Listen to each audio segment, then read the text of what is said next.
another Tuesday, and the program is Tuesday Live. Omini Odan is my name. Today on the program is a continuation of our discussion of last week on the external borrowing of the federal government for a high level of economic stimulus in Nigeria. It's about infrastructure plan to shore up deficit in critical infrastructure that is inevitable to leapfrog the economy of Nigeria to achieve the nation's national aspiration. With a litany of so many dead industries in Nigeria and uncompleted projects here and there, time is now up to support President Muhammadu Buhari's commitment to rework the economy for a prosperous Nigeria.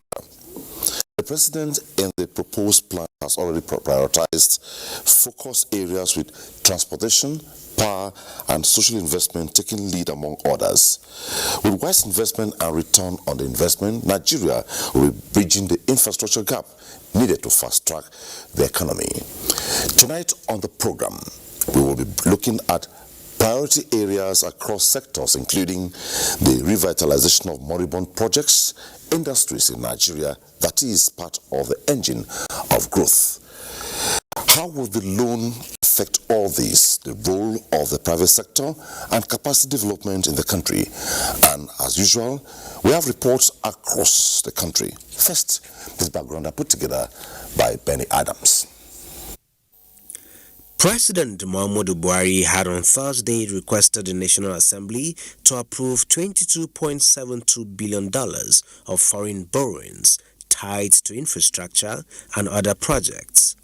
The letter dated November 26 was read by the leadership of both chambers of the National Assembly, where Mr. President requested the lower house to reconsider and approve the external borrowing plan for 2016 to 2018, as well as projects tied to the funds, with plans that 40% of its borrowing comes from offshore sources by 2019 to lower cost and help fund budget. To increase our GDP, stimulate the economy, provide employment, bridge the infrastructural deficit that we've all been talking about that will take us trillions and trillions and trillions of naira to meet. The new borrowings are tied to projects supported by the World Bank, African Development Bank, Islamic Development Bank, and German Development Bank, as well as China Exim Bank. This move by the president has generated conversations across the country for and against, bearing in mind that no country in the world survives without borrowing. Well, personally, I don't see any problem with it. After all, if you look at the level of decay in our infrastructure, I think it's worth it. And if you look at the level of infrastructure development that are going around in the country, I think it's worth it, because that shows a kind of seriousness on the side of the government, because government want to put these things right so that investors that can attract investors into the country. By diversification and thorough thinking through of needs, we could address our problem by not extending or increasing our debt profile. Borrowing is not a problem. What you do with what you borrow is where the problem is. If it is spent on infrastructures and we see that the money is well spent, there will be no problem. But if it is not, because of the repercussion of paying, already we are paying with we're using 1/4 of our budget to service loan. Add $29 billion to it, and the interest rate are attached to it. If there's nothing on ground to show for this borrowing, it could be disastrous for tomorrow. According to the letter, outstanding projects in the plan that were not approved by the legislature before now are critical to the delivery of government policies and programs relating to power, mining, roads, agriculture, health, water, and the education sector. On the Economic Stimulus Infrastructure Plan. Last week, we gave it a general look and we trumped up the key issues. Today on the program, we're going to specifics. How will this fund be domiciled within sectors and the economy? My team of guests, to my left, I have Ajuri Ngalale, Special Assistant to the President on Public Affairs. Good to have you on the program. It's always good to be here. Thank you. Dr. Emeka Okengu, Development Economist and former consultant to the World Bank. Welcome to the program. Privileged to be here. Thank you. Professor Ken Ife, Development Economist and Macroeconomic Analyst. Good to have you on the program. Thank you very much. And Ni Akinsiju, Investment Analyst and Financial Expert. Welcome to the program. A pleasure. Thanks so much. Tuesday Live is an audience participatory program. At some point, our lines will be opened and put through your calls, ask your questions, and raise your concerns. And also, our Twitter handle is open at Tuesday Live NTA. Sending your tweets as much as time allows. We'll address your tweets to the core issues raised within the time frame of the program. Once again, it's a continuation of the Economic Stimulus Infrastructure Plan by the federal government. First, let me start with the Senior Special Assistant to the President. You gave a breakdown a few days ago, and let me pick these words. You said, every dollar is accounted for and all projects are project tied with favorable concessionary rates. How do you mean? That's absolutely right. I meant exactly the way I stated it. What that means for our viewers is that we are not taking out a random massive pot of money to send into government agencies to now figure out later how we're going to spend this pot of money, because that has been the perception potentially of what could be. And I don't blame Nigerians who are concerned about that notion, because they have seen decades now where we've taken out over $60 billion in debt, and Nigerians cannot pinpoint what that debt went into. So you don't blame Nigerians for being skeptical, which is why we have to work very hard to make it very clear to our people that it's not business as usual, and that every single dollar, which is why I released the entire breakdown with every single relevant term on my Twitter handle, just for people to have a clear insight into how every dollar is spent, and to even know down to the level of what the moratoriums are, what the maturities are, and even what the interest rates are, what the potential repayment factors will be. And so we've taken that decision, as a result of our desire to ensure that people are carried along. When we talk about concessionary rates, we touched on it a little bit last week. These are rates that economies of our scale, of our size, simply don't get under ordinary circumstances. We're pretty fortunate to be a middle-income country that is getting concessionary rates on these projects, on these capital borrowings, that much more underdeveloped economies are able to get. We're talking about a band of between 1 and about 3% on high. The highest one, I believe, is approximately 3.9%, and those are about only 2 projects out of over 30 that we're talking about. Most of them range between 1.1% and 2.75%. And if you look at the high volume items, the Ibadan to Kano rail line, which is $5.53 billion, you're looking at 2.75%. If you're looking at the Calabar to Port Harcourt to One deep sea port high-speed rail line, you're looking at 2.75%, $3.4 billion. So any unbiased observer that understands the usual rates at which nations borrow from multilateral institutions, or even from the international market at large, you'd recognize that this is extremely favorable. And so when Nigerians read that, they can be rest assured that this is not propaganda, this is not sweet talk from a government spokesman, this is internationally known as being the most favorable kinds of interest rates that you can possibly get. And I think Nigerians should be excited about that fact. Now, obviously the job is not done. we still have to ensure that as we carry our people along in this process, that we are adamant about ensuring that during the actual implementation of these projects, when we talk about monitoring and evaluation, that we're not just telling our people what money we're taking out at the beginning and not carrying them along through to the finish. We need to be able to show them how the money is being spent, at what percentage are the projects as they're being implemented. And I think if we do what we're supposed to do, which we are going to do, in carrying our people along from the beginning to the end of the process, to the full implementation and execution of these capital projects, I'm confident that our people will keep faith with us and that they will be quite satisfied with the process. The last thing I would just say very quickly is I really want to situate what has just happened with this infrastructure economic stimulus plan in the larger context of what's going on in the country right now, because I think it can easily get lost if we don't make it very clear to our people what is going on right now. Within the 9th National Assembly, from inception, really from the beginning of June, you had a very rapid process by which the ministers were screened and put into, obviously, eventually sworn into office. You had a very swift kind of intervention, if you will, in ensuring that the budgeting process as we've known it, which has long gone for decades now, almost since 1999 really, we've been getting into March. In recent years it's been into May, June, etc., etc. We've been able to expedite that process. Nigerians are watching that. We've been able to adjust our Public Procurement Act, which is going to have a major impact on how contracting is done in the public sector in this country moving forward, which I will get deeper into as the program goes on. Then obviously we've looked at revenue. Obviously we know about the Deep Offshore and Inland Basin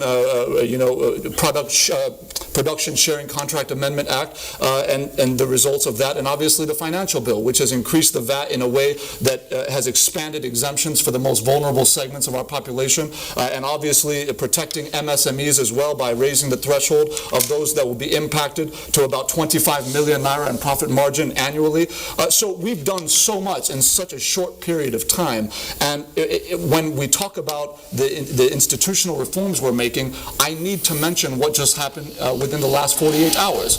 We unveiled the Open Treasury system, which came from the Office of the Accountant General of the Federation, and the import of that is that from now on, every contract within the public sector across all MDAs, the federal level, you will now have total insight. If you're a Nigerian citizen, as long as you have a smartphone, access to the internet, you go to opentreasury.gov.ng and you will see on a daily basis every single payment that any MDA is making to any contractor above the rate of 5 million naira. As long as the payment is above 5 million naira, you will see that payment, where it's going to, where it's coming from, and for what purpose that money is being spent. Not only that, we're also making it very clear in the Open Treasury portal the monthly budgeting details of all the MDAs, as well as quarterly and now annual financial reports. All of these things put together should really assuage any concerns that our people may have about our determination to completely transform public administration in this country. Okay, beautiful. Dr. Kengu, I remember you said it's good to borrow, but borrow strictly. You said if you need to complete a project worth 10 billion naira, $10 billion, borrow to the last letter to that project. Now, the SSC has raised a few things related with disbursements, safeguards, strictly tied to the needs, and it said it can easily get lost contracting. In terms of implementation, how best can we drive it? Well, like he said, I was quite amazed when the new policy of the accounting, procedures, where everything that is done in government now is now known, because the secrecy that shrouded payments and contracting and procurements were all part of why most projects fail. Because you see, some people will say to you, hadn't been paid, and then by the end of the day, you find out that they had gotten 100 and over 100% of that money. So there's no citizen involvement. Now, what it is you're going to be doing, or you're going to be knowing, is that Niyi got 1 billion, Prof got 2 billion, Emeka got 300,000, and because NII is not spending his 1 billion, okay, to be able to mobilize to site. Prof is not able to bring his own bit. This is what this, open governance thing that the SA has spoken about is all about. Okay, that is on one side of it. But the major part is that when you now have projects that are, or infrastructure that are tied, okay, or funding that is tied to infrastructure, then you now have what you call funding infrastructure that now has some specific trajectory, okay? And you're no longer talking about infrastructure as public infrastructure. You're talking about infrastructure as 100 kilometers of roads, 2,000 kilometers of rail, X thousand kilometers of XYZ. And then you are now putting funding against this thing. There is no funding program that is tied to project. It's called project-based finance models, okay, that does not have an implementation and an M&E model. Okay, part of the demands of tying funds or running what you call project-based finance infrastructure development models is that you must be able to have that monitoring and evaluation component. Okay, now the question will be, who now constitutes your monitoring and evaluation team? This is where your civil society comes in, really. Okay, now where you have government, doing their own bit.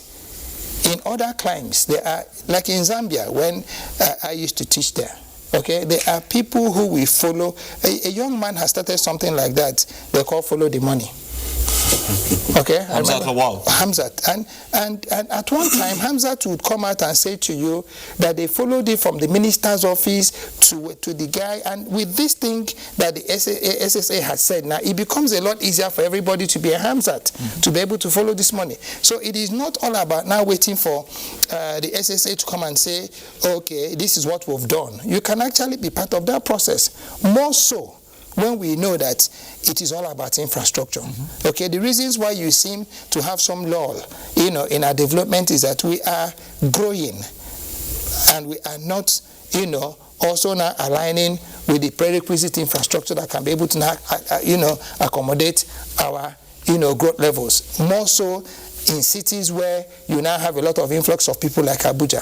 So to answer your question, very simply and very directly, I think for the first time I'm very comfortable, first as a Nigerian, second as a development person, that we now actually have a government, okay, that wants to be put on the slab, okay, to say, okay, fine, this is where it is. This is the first time we are having a government, that says every transaction that is going to be happening in government across all. And that is what, across all the MDAs, you are going to be able to, follow the money. But on the last note, I would also implore, because this is very important, I thought that this borrowing plan that government had presented should have come as utmost national importance. I implore the National Assembly, in the spirit of, the new spirit of saying, okay, let us now start a year to year, start a January to December, budgetary provision. Please let them not go on recess, on Christmas recess without, passing, that money. And if they need to, please also increase it. So like you asked me, we're able to be sure that if we are putting in 100 billion, let government please put in 100 billion, so that by the end of the day, if we are saying this is going to be costing us 100 billion and 9 months to completion, let's please go that way. That will be my opening. Okay, Prof. Kenny, let me recall this. With a litany of so many dead industries in Nigeria and uncompleted projects here and there, followed with the issue of available institutions and capacity building. Now, rolling mills across the country, prioritization, it has been mentioned. If we allocate properly, if we allocate improperly, what's the flow? Not sure I get that question, because you can only allocate what you have procured. Are you talking about allocating? Well, first of all, we are looking for loan. Disbursement of that loan first, yes, when it's approved, okay, or and also when it's captured and appropriated. Sure. Then we go down. And what would I say? A part of the challenge that we have Dr. Emeka has mentioned it. In project financing, you have M&E built in. That is basic. You have, and then depending on how it's procured, whether you use EPC and then operation and maintenance, and then you have monitoring and evaluation. All of those are not only monitored from our own side, but also monitored by the institution giving you the money. So it's very difficult, particularly in the context of where we are going for this 22.7 billion. We are going to multilateral development agencies, and I kept saying that's where you should go, because I'm surprised that we're even getting, we're not qualified for this low interest. We're no longer a low indebted country. We're out of that scale, where our GDP is well over 2,000 now because of 468 billion and 202 million people is well over 2,000. So we're not eligible for all those. If we can get that, maybe because it was lodged 3 years ago when our GDP was lower and our GDP per capita was much lower, then go for it. Given that, of course, the DMO has done their due diligence and also done their sustainability, debt sustainability test, then we should go for that. Then the rest of it is now how it plays out. And let me say that part of this is, I think the biggest news that I've had is what Ajuri has just mentioned. To have an open treasury, the only thing that comes close to this is the Freedom of Information Act.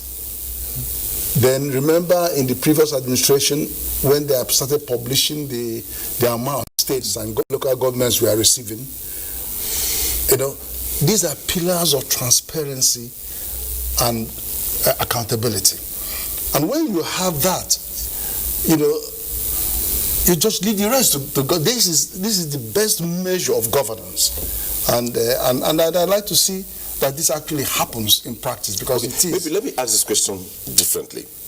Now, this money comes, and we have projects dotting the landscape of Nigeria across the tiers, federal, state, local government, and there has always been this practice, as much as he has come up with innovations by government, where money has come. How do we also? It's like the elephant has been killed. Let's go and get our chunk of the meat. No. Yes. No. You're going to apply that. You have specific projects for which these applications are made. You can't get this money and then start appropriating it. No, that's the specific.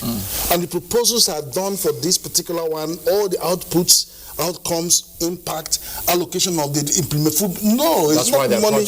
Nobody gives you a pot of money to apply to moribund project. No. This is specific project for a specific purpose, and the money is allocated on and if counterpart is required, the counterpart will have to drop down, and sometimes in some cases you actually begin to pay it before you actually draw down.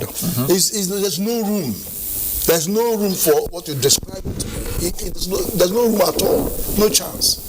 Because the lender won't do it. They still have to go through their boards, all their layers, and so many. Absolutely. So you need to see the thing. So many, like ADB or what you see about 30 different sections from everywhere, scrutinizing and saying this, saying that, saying that. Costing, doing the cost implication. No way. The best thing we will do, money bump, is sell them off. Private sector in. First of all, they will pay for some of those, then they will run it, and then you will still have. That's all they will have to do there. Okay. The releases in tranches and beating timelines. Well, I think it's also built into the project itself, the character of the project itself, and like Prof. and of course other members had said here. I think what is obvious is this, or the sources of the loans, as it were. The sources defines the transparency and of course the end objective, achieving the end objective of the loans. If you have, from my readings of the loan sources, about 55% will be coming from the World Bank. I think 30-something% will be coming from AFDB, and the others mostly from the China Exim Bank. So much that two projects would have 0.25% 8% interest rates. That is hugely low, Now, what that also tells us is these are institutions that have established pedigree in development and, of course, in project deliveries. And in their project deliveries, it is also established that, especially the World Bank, when the World Bank is involved in a project, transparency is absolute, and it is given. I think most Nigerian contractors are also conscious and aware of that. I've been involved in one or two, and even at the level of influencing who gets what, once you show personal interest in the minutest aspects of the project, you are rejected. Because once a report gets to the World Bank, everybody involved in the implementation of that process is queried. So the loans are coming from this kind of institutions comes with the character of transparency, comes with the character of achieving objectives. Once that is established, that had been our affairs. But I think even more beyond that, this particular government had been able to establish capacity and a pedigree for achieving what it promises. I think about 3 years ago, we started Lagos-Ibadan railway line. It's part of this loan, And my imagination was like, if we are taking more of that loan for the Lagos-Calabar railway line, for instance, we would also be talking of near completion. Of course, now. Absolutely. And if we had gone ahead with Mambila earlier, would also have been talking of delivery by now. So as it is, we have delayed.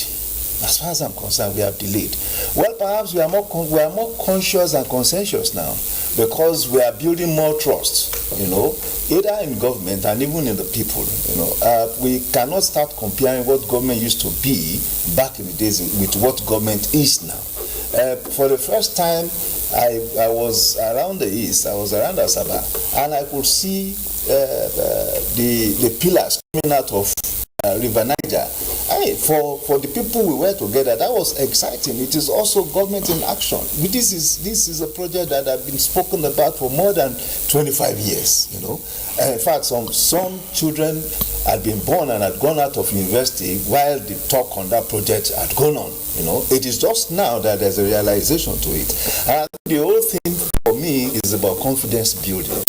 And everybody knows that over the past so many years, we have actually, been in a state of suspended animation. We are in slow motion. And because of that, we are challenged in terms of our productivity, capacity, our pace of development and all that.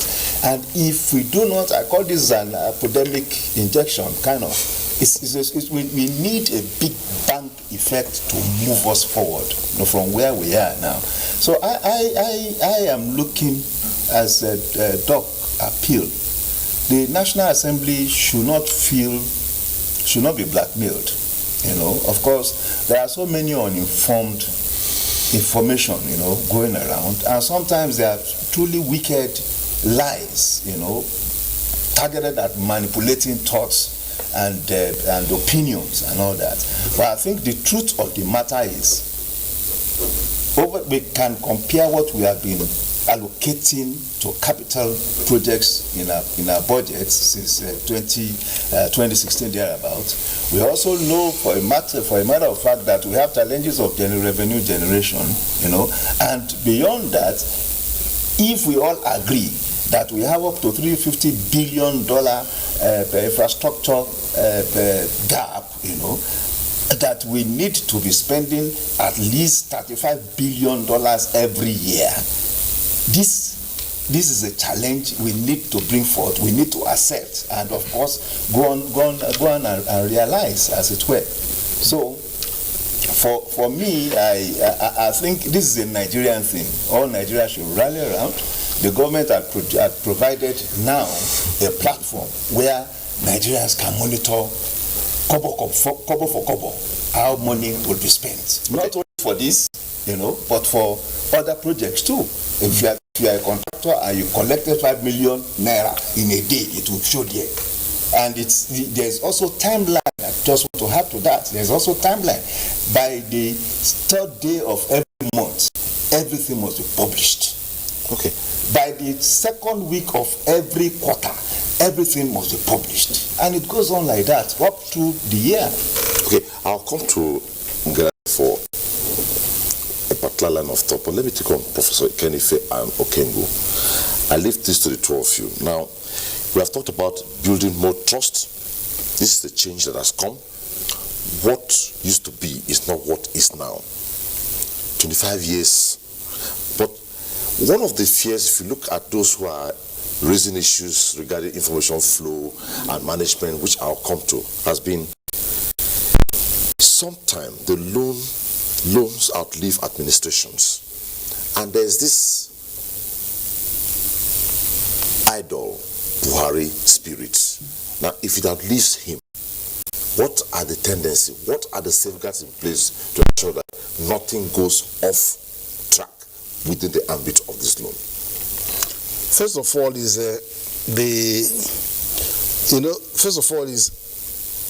are these loans good for the purpose? And that question has been answered, been asked repeatedly. And part of the tool for measuring this or checking this out is DMO, the debt sustainability test, and which I hope would have happened again, revised, before this was launched. Then when you look at these loans are not decided, they are not designed to be implemented within 2 years, within the life of this particular administration. They are ongoing. They are ongoing. And then there's also the gestation period. Every project has its own gestation period. For example, some of the rail projects may actually take 7 years before they break even. And so you can see that gestation period is tied to the moratorium. So, but if the project in assessment and in design is intended to pay itself or pay its way, then it's immaterial. It's really material. Whether it lasts for 20 years or 15 years is by design of this project, and as attested to by the lending multilateral development agency. This stacks up, is feasible, is capable of retiring itself. Then it's very academic. Talking about whether it's for 2 years or 3 years, it is academic. Are you with me? I'm very much with you. Okay. I'll tell you this. And I want to just, say it rhetorically. For a government that says, once you collect 5 million, we are going to be publishing it. They are not going to publish that you took 5 million. They are going to say, you have taken 5 million for this. It never happened. Not even in the so-called developed countries. Even the Freedom of Information Bill that we talked about, you need to go and make that application before that information is given to you. Okay? Now, what this is saying is that you are not going to be just publishing money. You're going to be publishing projects, and you're going to be publishing company. You are talking about living the Buhari spirit. Now, what is the Buhari spirit? The Buhari spirit is, I don't want, do the right thing. Is that not the Buhari spirit? Okay? And now, when you now have laws that backs up, I don't want, do the right thing, there are going to be a lot of questions being asked. And this is where our civil society kicks in. No matter how good a law you make, people must energize that law. People must query that law. That's right. People must, investigate that law. People must try that law. And when you have a citizenry that is as expressed, as exposed as ours is fast becoming, okay? If you look at events that are happening now, people go out of their ways to begin to now give you minute details that will shock you even as a journalist. So I think Nigeria is evolving to that point where what I thought you'd be asking is, do we now need to also now strengthen our legal frameworks and then be able to now, tie up some kind of do time or do crime, do time to our monitoring and evaluation? Okay, because the moment you have an implementation, program that now ties you to reward and punishment, so it is not enough for you to just say, okay, fine, Niyi is now the man investigating. There also needs to be, if we are found wanting, and it happens in the civil service. Okay, there are punishments, for what you call maladministration, conflict of interest, XYZ. And the moment you begin to now get people, to be responsible for their actions, okay, and then you actually begin to now get people to face justice, and it's beginning to happen. My brother, you see, forget what politics is talked about. Those who are supposedly, very close to the powers that be, have ended up in jail. Those who said nothing could happen to them, okay, are still standing trial.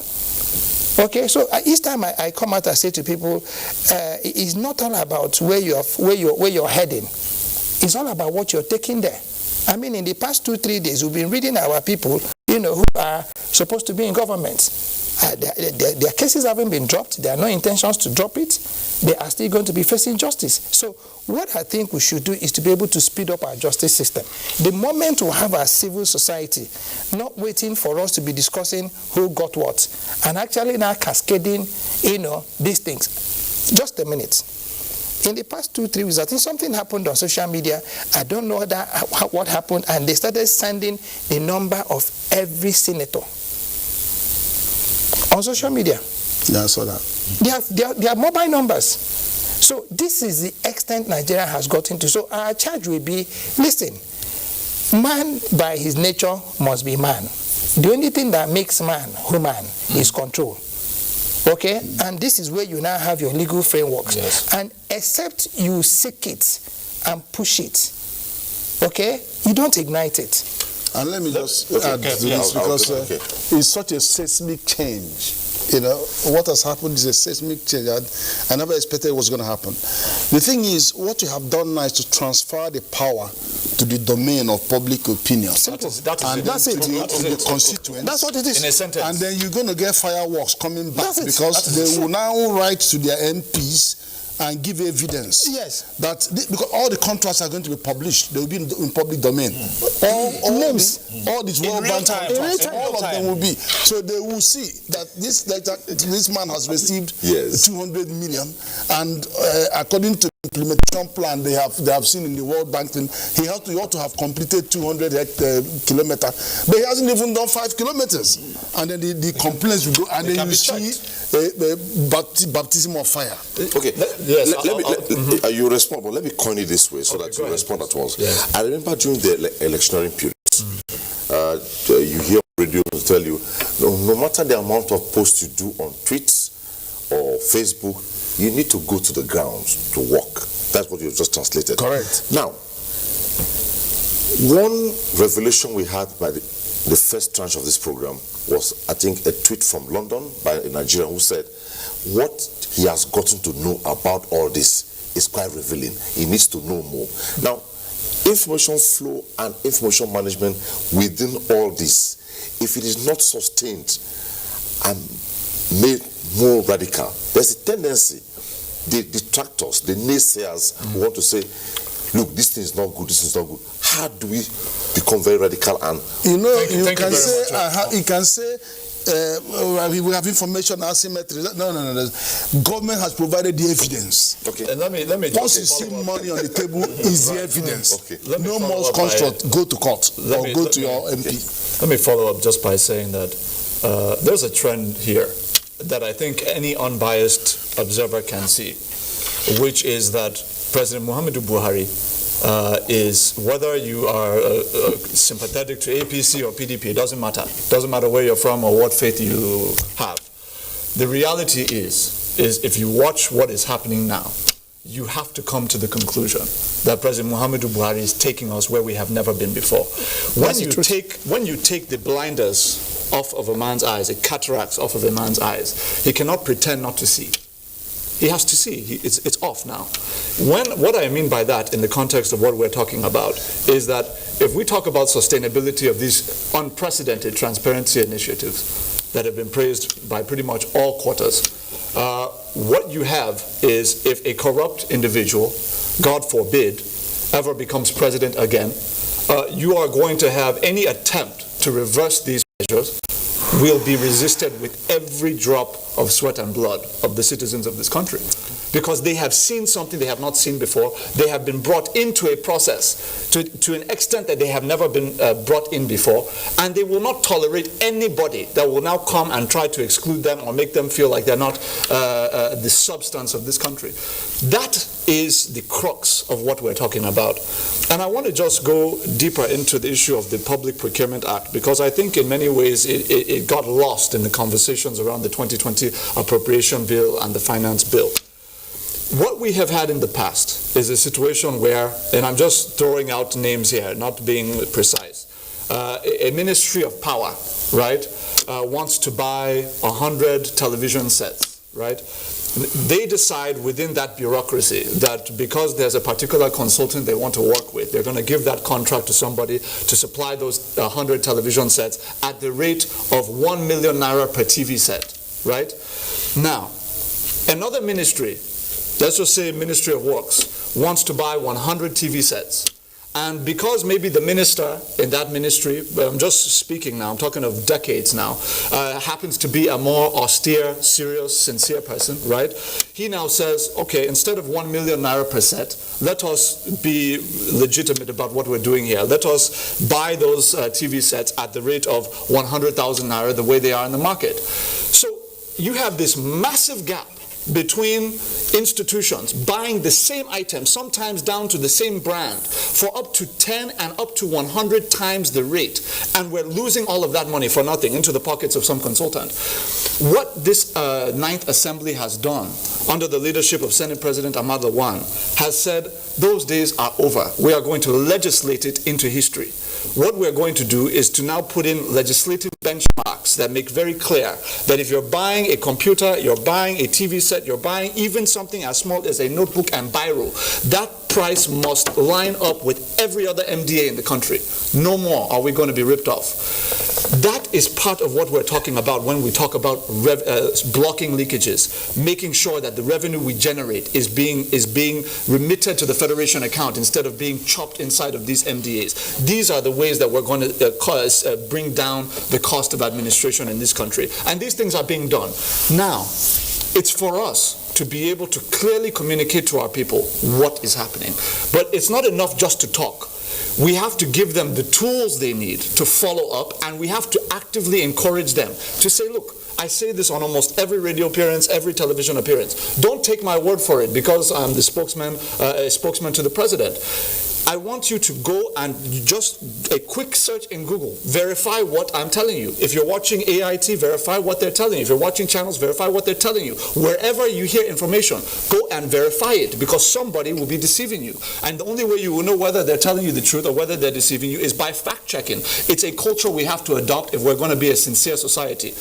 The next thing I'll just say is that when we look at the larger impacts of, for example, the finance bill, rightly the emphasis, the attention was paid to the increase in VAT and the new revenue that would generate from that. Not enough attention was paid to the amount of adjustments, the plurality of adjustments that were taken across sectors. I'm talking of tax reform now, and I'm talking about tax reform in a way that depressurizes the bulk of our citizens. We made adjustments within that one finance bill to multiple sets of taxes. The petroleum profit tax was amongst. The company income tax was amongst. We had a set of tax rates that we had tax rates and components, legislative components that we had to adjust to reflect modern realities. What was happening was we had not updated, many Nigerians don't know, which is why I'm happy that I'm able to inform them tonight. From 2000, many of our tax reforms, many of our tax laws had not been touched since 2007 and 2010. Between 2007 and 2010 in this country, there has been a revolution in terms of e-commerce. was not envisaged at all in our old archaic tax laws. So we have lost billions, tens of billions, probably into the hundreds of billions at this point, in revenue from the non-amendment of even some of these taxes. Because, you know, we talked about production sharing contract, deep offshore, which is fantastic and it's large scale. But these other ones are very critical when we talk about the holistic coverage of all the sectors and our ability to raise our tax to GDP from the current less than 6% to where we want to get to, which is at least in the near to medium term, about 15%. Obviously, we know South Africa is at 29%, nearby Ghana 18%, Egypt at 15%. We need to get to 15%, and we have a long way to go. One of the areas I think we're going to be looking at very soon is the issue of coverage. Where, yes, we do have a success story in the sense that we know that from 1960 to 2015, it was 13 million taxpayers, and then in the last 4 years, we've been able to add about 50% of that to get it over 20 million taxpayers. But now we have to ensure that every person who has an account in this country, a bank account in this country, whether there's 1 kobo in it or whether there's 100 million naira in it, we need to ensure that those accounts are tied to TIN numbers. We've done BVN, which has been fantastic in reducing corruption and bringing in a lot of forfeited assets that were proceeds of corruption and all of that. But what we need to do now is to go a step beyond the BVN and to ensure that every Nigerian, whether you own a business or not, whether you're employed or not, if you have a bank account, let's get the TIN number. It costs you nothing. It's not going to be a long process. It's a very simple process, but every Nigerian needs a TIN number so that we can have a clear sight, a line of sight into what every Nigerian owes at what time. It's extremely important if we're going to develop as developed economies are developing. But for information, for those who don't know, TIN number means tax identification number. That's right. You can join the conversation tonight, and the focus once again is still on economic stimulus infrastructure fund, the second tranche of it. We have a couple of reports, and when we come back, we'll look at where is the place of the common man on the street, because last week one of the worries raised was when stimulus come up, it is people in the highbrow, the MDs, the politicians that benefit. Where will the place of the common man be? But when we return after this report, and the first batch of it will be coming from Enugu, Oka and Kanu. In the last 5 years, the present administration has demonstrated commitment to developing critical infrastructures in the various sectors of Nigerian economy. Government has committed billions of naira to developing major roads across the country, power, health, education, transportation, and the aviation sector. Like other regions in the country, the Southeast has benefited in the federal government's strategic efforts at developing infrastructure to boost economic activities and ease the sufferings of the people. Like the rehabilitation of major roads, the second Niger Bridge, and the recently approved sum of 10 billion naira as intervention fund for the upgrade of the Akanu Ibiam International Airport. Have so many investors coming into the Southeast that needed to use the airport. And right now, the closure is affecting it. Another area of concern to the federal government is the Eastern Railway, especially the Enugu Railway, expected to ease movement of goods and people within the Southeast and South-South zone of the country. There are some villages that are not motorable. You cannot access to the community there to get those things, but when the train was running, you can easily go there by rail, get the goods and come to the town. Enugu State was once known for coal mining many years back, with over 8,000 coal miners. However, recently there are no significant coal mining activities in the city. Meanwhile, the federal government is working tremendously to revive the industry, as it is one sure way to boost the nation's economy and ensure job creation. But the government is, however, limited by fund. Coal was used to power the whole industry in Nigeria. It was coal that powered all the whole rails, all the trains that were conveying both the palm produce, both the pyramids, the granite pyramids in Kano, and the cocoa. Despite the huge infrastructural gap in the economy, the government said it is committed to the provision of basic amenities that will drive economic growth to achieve this objective. It is to this end that the government is seeking domestic and external facility to fund the various projects. In Enugu, Chika Ugu, NTA News.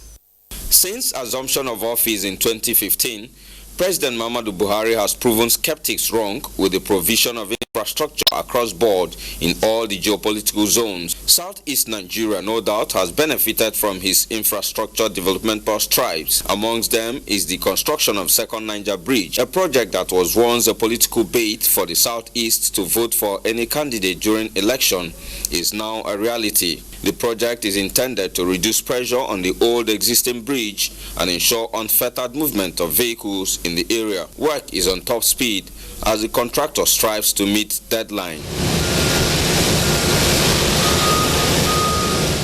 The once nightmare of motorists, Umunya axis of the Enugu-Onitsha Expressway has been reconstructed with work ongoing from the Oka end of the road. Recent decision of the President Muhammadu Buhari's administration to further construct a railway line that will start from Owerri, the Imo State capital, through Anambra to Ebonyi State, captures the true wind of change of the present administration. The move, stakeholders have agreed, will boost the social and economic status of the zone, more so the commercial cities. From Oka to Enugu is on work. So bringing in a railway line to southeast, it will alleviate our problems, especially with traders.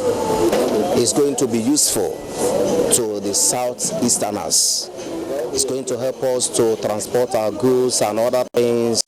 I have confidence in the government of the President, His Excellency Muhammadu Buhari. He's a man of action. He's a man that believes in doing the right thing. And I know once he has said it, he will do it. With the belief that President Muhammadu Buhari has shown he's a man of his words, the citizens, especially those of the southeast, express optimism that the railway project will come to fruition in no distant time. In Oka, Daniel Okbai, NTA News. The multi-billion naira reconstruction work on Kano-Kaduna-Abuja Road was awarded in June 2018 by the Buhari-led administration to expand and make the road motorable for Nigerians. This road served as a major trunk linking the southern and northern part of the country and the form parts of the Trans-Saharan Highway. So far, the Section 3 of Kano-Zaria Dual Carriageway is recording appreciable progress. Shiromawa Dakatsala route have been completed late with asphalt ready for use, while some areas like Konat Dangora, Gorme are still under binder course among other works. Motorists plying the road commended present administration for taking a bold step in addressing the road infrastructure across the country. I thank God that this government is doing this kind of work for us. Federal Controller Works Kano Edi Sajek speaks on the project. They are working very hard presently, and the percentage completion is over 20% now. Federal government have been funding, and they are doing very hard work. The construction work is expected to be completed in 2021. In Kano, Awal Salisu, NTA News. Thanks for staying tuned. Our focus once again has been still on economic stimulus infrastructure plan, and we're taking the second leg today on what it would do. In our opening, we raised a concern. We said it is about infrastructure plan to shore up deficit in critical infrastructure that is inevitable to leapfrog the economy to achieve the nation's national aspirations. You saw reports there, you saw projects running at various stages of completion. Well, before we left, we told you when we come back, the question will be, who benefits more? Is it on a win-win basis or a win-lose basis? But then, while the reports were on, Ni Akinsiju, investment analyst, left us, and we are being joined now by Professor Nasif Darman, Department of Economics, University of Abuja. Thanks for being on the program. Good evening, Nigerians. Dharma or Dharma? It's Dharma. You're welcome. All of the above. Beautiful. Now, Professor Kenife, the question would be, how would ordinary Nigerians have direct benefit through active participation in all this? First of all, because it looks as though this whole thing is about the upper class. No, that's not true. That's not true. Because if we didn't get the news of the last 48 hours, I would say, well, I think I will have to agree with you. But the news of the last 48 hours that you can go to the open treasury and see all these means that the people have been brought in. They have been brought in forcefully, so they are participating. It means that the people who are in the local content, there's local content in any of all these big capital projects. They are going to be waiting to see where the triggers are, and when you pass, so they will be on your back. So the people are engaged in that respect, in a very robust, transparent, and accountable framework. Then the second one, of course, is project is people oriented, because it delivers a lot of employment, it delivers a lot of development at a very low cost, at such a 1 to 2% interest. You might as well, it's free money, to be honest. It's almost free money compared to what we are spending on treasury bills, 12 to 18%, or is it on foreign bonds, those bonds, 8.7%, 7.8%. So there's no comparison at all. I'm not even talking about the gestation period that you have. So these are people-oriented projects targeted at involving people and then being very robust in this accountability and the transparency. And what else? George, there's a caller, our first caller tonight. A couple of calls came in while the report was on board. This one from Owerri by Jude. Hello, Jude.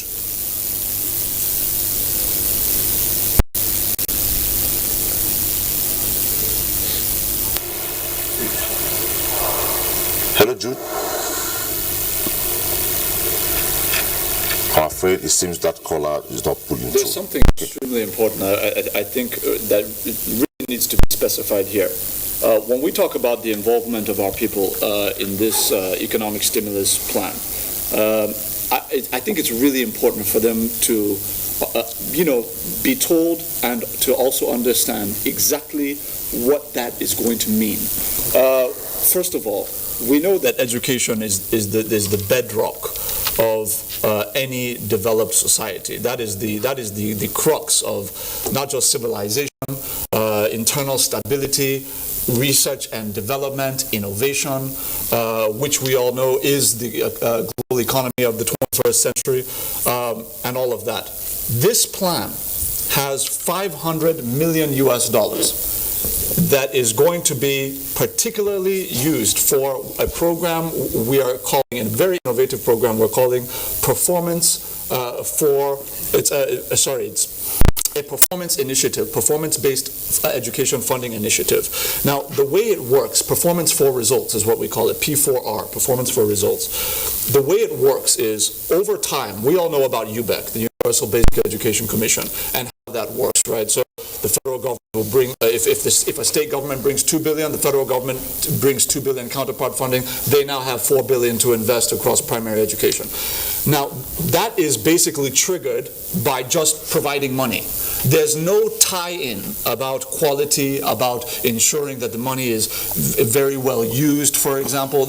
All of those things are kind of like gray area. Sure. So what we have done is this $500 million facility is based, the releases are based on qualitative and verifiable performance. How did you utilize that money? First of all, what are you spending it on? Second of all, once we have identified what you're spending it on and we deem it worthy of the investment, we now monitor and evaluate and track the progress of that project to ensure that as the project is going on, we can also have the confidence to release more money to make sure that that project concludes. That performance-based funding of the education sector is going to be a game changer in this country, because for the first time, state governors, state governments are going to have to sit up and realize that the better they do, the more serious they are, the more they're going to be supported and funded by the federal government, particularly in the education sector. I think that is very, very important. On the infrastructure side, I think it's important for us to break down exactly what these things mean, because it's one thing just to say,